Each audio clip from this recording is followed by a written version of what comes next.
अच्छा, आप ये बताएं डॉक्टर तारिक फजल चौधरी साहब कि ये जो लेजिस्लेशन बिजनेस है, इसमें आप कुछ ऐसी भी आज लेजिस्लेशन हुई है जो स्टैंडिंग कमेटी में चली गई है और वहाँ से अगर अप्रूव हो जाए तो ये जो डॉक्टर साहब साथ बैठे हुए हैं, निसार अहमद जट साहब, जिनका इलेक्शन कमीशन ने नोटिफिकेशन कर दिया है, तो आप उसमें से नई लेजिस्लेशन के ज़रिए हिच निकालेंगे कि कोई टाइम बार थी तो उस टाइम मखसूस मुद्दत के दौरान इन्होंने अनाउंसमेंट नहीं की, तो अब जनाब ये अनाउंसमेंट नहीं, अब ये किसी पार्टी में शामिल नहीं हो सकती, तो क्या देखिए ये खुली धांधली नहीं? मेरे साथ बात यह है कि जो ये फैसला हुआ है ना सुप्रीम कोर्ट का, हाँ। अब मैं उसे क्या कहूँ, एहतराम है, खुली धांधली तो नहीं कह सकता, लेकिन कॉन्स्टिट्यूशन को रीराइट किया गया है।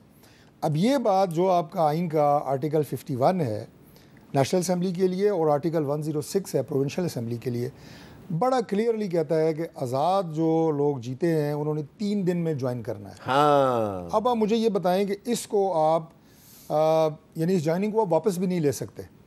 आपने ज्वाइन कर लिया, इसको वापस भी नहीं ले सकते। अब ज्वाइन करने के बाद फिर आप कहें जी नहीं आप इसको वापस लें, दोबारा ज्वाइन करें, तो ये क्या कॉन्स्टिट्यूशन को रीराइट करना नहीं है? ये बड़े सादा से अल्फाज में मैं आपसे पूछ रहा हूँ। फिर आगे जो है आपका सेक्शन 104 है इलेक्शन एक्ट 2017 का। अब उसमें भी ये है कि जो पार्टी इलेक्शन लड़े वो इसकी ये रिजर्व सीट्स हैं और वो इस तरह दाखिल करेगा। अब जो पार्टी इलेक्शन लड़े ही ना, उसके बारे में क्या है? उसके बारे में सुप्रीम कोर्ट कह रही है कि नहीं, उसको इस तरह करें, उसको इस तरह करें। और अगर इस फैसले में क्लैरिटी होती तो इलेक्शन कमीशन ऑफ पाकिस्तान दोबारा रुजू ना करता सुप्रीम कोर्ट। तो ये तय हो गया कि जो आज आपने लेजिस्लेशन की है, जो स्टैंडिंग कमेटी को भेजी है, उसका मकसद ये है कि सुप्रीम कोर्ट के जो फुल बेंच ने फैसला किया है आप उसको इम्प्लीमेंट नहीं करना चाहते? नहीं, ऐसी बात नहीं है। सुप्रीम कोर्ट के फैसले का बिल्कुल एहतराम है, सुप्रीम कोर्ट का बड़ा एहतराम है। एक आप मेरी बातों को कोई गैर संजीदा ले रहे हैं, आज मैं देख रहा हूँ। नहीं, आप कंफ्यूज नजर आ रहे हैं ना। मैं बिल्कुल कंफ्यूज नजर नहीं आ रहा। नहीं, आपने खुद बताया है मुझे कि जो आपने लेजिस्लेशन आपकी गैर संजीदगी देख के लग रहा है कि आपको हमारा सुप्रीम कोर्ट के ऊपर हमारा जो एतमाद है और जो रिस्पेक्ट है उस पर आपको डाउट है। ये नहीं होना चाहिए हुकूमत का। बिल्कुल, इससे पहले मुझे बताएं कौन सा ऐसा फैसला है जिस पे अमल दरामद नहीं हुआ है, लेकिन इस लुकूने को तो सीधा करें ना। जी, वैसे हमारी ये भी गुजारिश है कि रीराइट ना किया जाए। देखिए जी, डॉक्टर निसार जट साहब, आप भी डॉक्टर हैं और डॉक्टर तारिक फजल चौधरी साहब भी डॉक्टर हैं, तो इन्होंने जो बात की है तो इससे लग ये रहा है कि आपको 3 दिन में इलेक्ट होने के 3 दिन के अंदर अंदर आपको पार्टी ज्वाइन करनी थी, लेकिन आप तो अब 3 महीने के बाद आप पार्टी ज्वाइन कर रहे हैं। बेशक सुप्रीम कोर्ट का फैसला आ गया, इसलिए इन्होंने लेजिस्लेशन कर देनी है कि आप तहरीक इंसाफ के मेंबर नहीं बन सकते। मेरे साहब देखें, यहाँ पर ना तशरीह हुई है आर्टिकल 51 की, ठीक है जी। और आर्टिकल 51 कहता है कि ये सीट मेरी है, डॉक्टर तारिक को नहीं जा सकती, ठीक है जी। अब हुआ क्या, जिस वक्त ये फुल कोर्ट बेंच बैठा, फुल कोर्ट बेंच में जब इसके ऊपर डिस्कशन हुई तो वहाँ पर इलेक्शन कमीशन की मैलाफाइडी नज़र आई, जबकि इलेक्शन कमीशन खुद एडमिट कर रहा है कि हाँ जी पाकिस्तान तहरीक इंसाफ जमात है। और जब हमने वहाँ पर नॉमिनेशन फाइल की पाकिस्तान तहरीक इंसाफ के टाइटल से, तो फिर हमारी वो क्यों नहीं एडमिट की गई? हमें क्यों कहा गया कि जी ये हम एक्सेप्ट नहीं करेंगे, आप जाएं, आप जाके आज़ाद हैसियत से इलेक्शन लड़ें, ठीक है जी। लिहाजा वो जो कन्फ्यूजन है मैं कि ये एक डेफिनेट तशरीह जो हुई है आइन की, वो मैलाफाइडी इलेक्शन कमीशन की पकड़ी गई और उन्होंने 39 वो मेंबर जिन्होंने पीटीआई के हवाले से नॉमिनेशन फाइल किए थे उनको उन्होंने सीटें दे दी, ठीक है जी। अब प्रॉब्लम क्या है? अब है रिजर्व सीट्स। रिजर्व सीट्स में इलेक्शन कमीशन के फुल कोर्ट बेंच ने अगर हमें 15 दिन का टाइम दिया है तो इसमें हमारा तो कोई कसूर नहीं है, ये जाने अदलिया जाने। तो ये कहते हैं कि हमने पीटीआई को रिजर्व सीटें नहीं देनी। नहीं, हम लेंगे। कैसे लेंगे? इंशाल्लाह लेजिस्लेशन होगी आज जी। नहीं, अगर आपका स्टैंडिंग कमेटी में चली गई है, अगर आप पीटीआई के मेंबर कंसीडर ना हुए तो रिजर्व सीटें किस तरह मिलेंगी? मेरे साहब मेरी बात सुने, ये उन दौरों की बात है जब 16 माह की हुकूमत थी ना, तो हम रिजाइन देके घर चले गए थे। हाँ। और यहाँ पर इन्होंने एंजॉय किया था, 80 लेजिस्लेशन की थी। अब ऐसा नहीं होने देंगे। अच्छा। इंशाल्लाह ताला मुंह तोड़ जवाब देंगे, अपनी सीटों का तहफ़्फ़ुज़ करेंगे। पाकिस्तान तरीके साहब एक डेमोक्रेटिक जमात है और इंशाल्लाह ताला ये जमहूरी जमात अपना हक लेना जानती है। चले। और हमारी पूरी मैक्सिमम स्ट्रेंथ 92 से अबव के एमएनएस जो हैं वो नेशनल असेंबली में बैठे हैं। अच्छा अमीरुल अज़ीम साहब, आपको क्या लग रहा है कि ये जिस किस्म की लेजिस्लेशन हो रही है, जिस किस्म का रिएक्शन उधर से आया है, इसके नतीजे में दिसंबर में दोबारा इलेक्शन हो सकता है? खैर मेरा ख्याल है कि अभी तो ये फॉर्म 45, 47 पे मामला चलेगा, वो उसके बाद की बात होगी। ये जो आपने बात छेड़ी है ना जी, आइन के अंदर बहुत सारी मुद्दतें लिखी हुई हैं और कभी भी उस मुद्दत का ख्याल नहीं किया गया।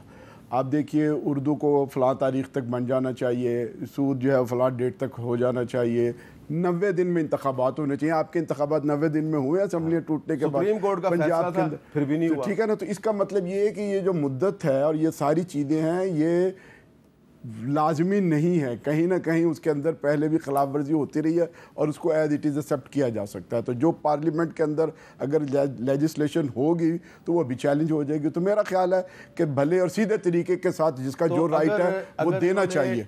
तौहीन अदालत का कानून ही ख़त्म कर दिया डॉक्टर तारिक फजल चौधरी साहब, तो फिर क्या होगा? नहीं, मेरा ख्याल है तौहीन अदालत का कानून तो ख़त्म कर दें, लेकिन इसके बावजूद जो चीज़ की तशरीह है, मेला फाइडी है, वो तो बहरहाल सुप्रीम कोर्ट की जुडिशरी के अंदर वो उसके अंदर मौजूद है। और अगर आप ये समझें कि जी आप आइन को भी ख़त्म कर देते तो तब भी मुल्क चल पड़ता जी। तो लिहाजा ये इशू मेरा नहीं ख्याल कि कोई बहुत बड़ा इशू है, ये सेटल जो है ना वो होगा। डॉक्टर साहब, तौहीन अदालत का कानून तो ख़त्म कर रहे हैं ना आप? नहीं, कोई ख़त्म नहीं कर रहे। और ये जिस लेजिस्लेशन की मैं आपको बात का बता रहा हूँ, जिसका भी जिक्र हो रहा है, पहली बात तो ये स्टैंडिंग कमेटी में जाएगी, उसमें इनके भी मेंबर हैं, इस पर सारा असल गुफ्तगू होगी, सारी चीज़ उसके बाद ये असम्बली में दोबारा आएगा और इससे ये जो सारी सिचुएशन है ना ये डाइल्यूट होगी, क्लैरिटी आएगी। इसमें मेला फाइडी नहीं है, ये जो कह रहे हैं ना मेला फाइडी है और हम लड़ेंगे और करेंगे फलां ये वो, ये सारी जज्बाती तकरीरें हैं, करते रहें, यहाँ बैठ के करते रहें, असम्बली में करते रहें। लेकिन ये जो लेजिस्लेशन है, आपका आइन है, इलेक्शन एक्ट है, ये एक संजीदा बात है। आपने एक बड़ी सीरियस तरीके से बात की और मैंने उसको बहुत सीरियस लिया।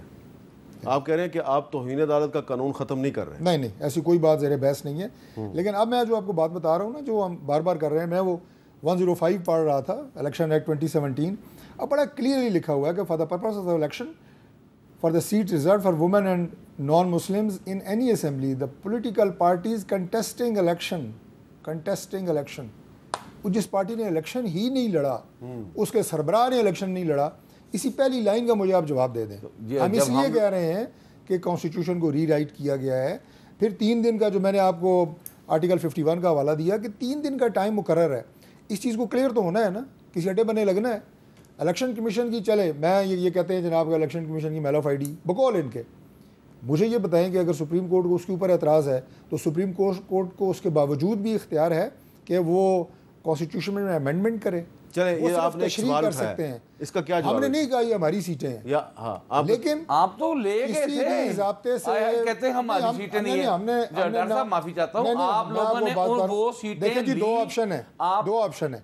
जो सिचुएशन है डॉक्टर साहब उसमें बड़ी क्लैरिटी है। 2 ऑप्शन है, ये कि ये सीटें या तो खाली रहें, अवान की स्ट्रेंथ से आउट हो जाएं, और या बाकी जमातों में बांट दी जाएं। ये फैसला सुप्रीम कोर्ट ने करना था। नहीं, ये आर्टिकल 51 कहता है कि हमने नहीं मांगी ना, हमारी सीटें हैं को दे दे, लेकिन खाली रखें। चले, लेकिन एक जिसका वजूद ही नहीं है जिस जमात का, इस पे क्या कहते हैं? मेरी बात सुन, ये एक वैलिड सवाल नहीं है कि जिस जमात का वजूद ही नहीं है। मेरे साहब यही तो मैं बात कहना चाह रहा हूं। जब मैं इलेक्शन कमीशन में गया हूं अपनी नॉमिनेशन फाइल करने, मैं पीटीआई लिख कर लेकर गया हूं। अगर पीटीआई जमात थी तो उसने क्यों नहीं मेरी नॉमिनेशन एक्सेप्ट की? क्यों मुझे कहा कि आप आजाद असीस है? अच्छा, इलेक्शन कमीशन ने आपकी वो इसलिए एक्सेप्ट नहीं की कि वो सुप्रीम कोर्ट का फैसला था काजी फाजीसा का? नहीं, मैं बताता हूँ जी।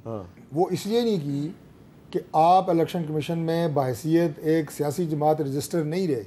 हाँ। अगर आप सियासी जमात रजिस्टर होते हैं, तो वही मैं बता रहा हूँ ना कि सुप्रीम कोर्ट का फैसला, प्रेसिडेंट हूँ, हमें हर साल हम अपने सारे आपको वो ठीक है, वो बात क्लियर हो गई। मैं आपको बताता हूँ, वो आपने कराई नहीं। आप जब नहीं पीटीआई फिर हमने रजिस्टर नहीं करवाई, फिर सुप्रीम कोर्ट की हियरिंग में इलेक्शन कमीशन ने आकर ये कैसे स्टेटमेंट दे दिया कि जी हाँ पीटीआई जमात थी, जमात है और जमात रहेगी? नहीं स्टेटमेंट दिया। हाँ। उन्होंने जमात उस वक्त यही मेला फाइडी थी। और मीर साहब मैं एक और बात बताऊं, शर्म की बात है स्टेटमेंट कि ये इलेक्शन कमीशन ने दिया, इलेक्शन सर दिया है उन्होंने, आप अब जरा स्टडी करें। और भैया आप पढ़े ना, उन्होंने पूछा, सुप्रीम कोर्ट के जज ने पूछा जमात है, उन्होंने कहा जी है, थी, उन्होंने कहा थी, तो उन्होंने कहा फिर आपने क्यों नहीं जमा करा? क्यों नहीं इनको एक्सेप्ट किया? उस ब्याह पे उन्होंने पीटीआई को कंसीडर किया और 39 एमएनएस को कंसीडर किया। और दूसरी बात ये कहते इनके वो रिजर्व सीटें इन्होंने ले ली, अपनी मर्जी से इलेक्शन कमीशन ने इनको बांट दी, उन्होंने ओथ ले लिए, उन्होंने ओथ लेने के बाद वोट भी कर दिया और फिर वो फारिग होकर घर चले गए। चले ये आईन और कानून मुझे एक ब्रेक लेना